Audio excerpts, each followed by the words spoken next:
ঋণ থেকে মুক্তির দোয়া।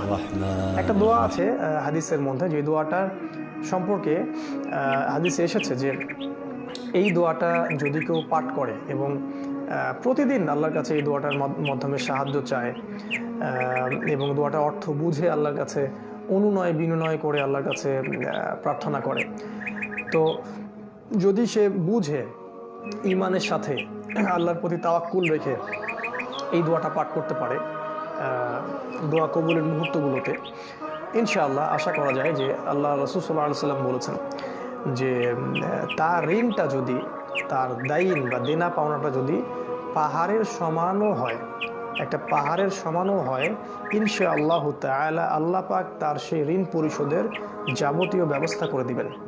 আলী রাদিয়াল্লাহু আনহু থেকে এই হাদিসটা রিওয়ায়াত করা হয়েছে। এবং এখানে মূল বিষয়টা হচ্ছে শিরক বিবর্জিত তাওহীদ থাকতে হবে, সুন্নাহর উপর থাকতে হবে, আল্লাহর প্রতি ভরসা থাকবে, ঈমান থাকবে, তাওয়াক্কুল থাকবে, এবং এই দোয়াটা একবার দুইবার না পড়তেই থাকবে ইনশাআল্লাহ। প্রতিদিন প্রয়োজন প্রতিদিন পড়বে।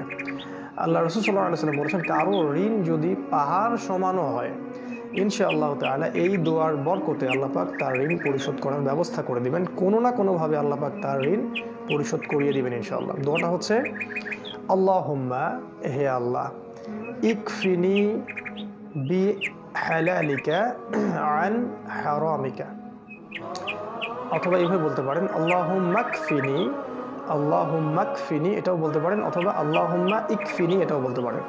আল্লাহুম্মা কফিনি বি হালালিকা আন হারামিকা ওয়া আগনিনি বিফাদলিকা আম্মান সিওয়াক। ব্যাস এতটুকু। প্রথম অংশ হচ্ছে আল্লাহুম্মা, হে আল্লাহ, ইকফিনি, আমাকে আমার জন্য যথেষ্ট করে দিন, বি হালালিকা, আপনার হালাল নিয়ামতগুলো, আন হারামিকা, আপনার হারাম নিয়ামতের বিপরীতে। মানে হে আল্লাহ, আপনি আপনার হালাল নিয়ামতগুলো দিয়ে আমাকে হারাম থেকে অমুখাপেক্ষী রাখুন, বা হারামের বিপরীতে আমাকে হালাল দিয়ে আপনি স্বয়ং সম্পূর্ণ করে দিন।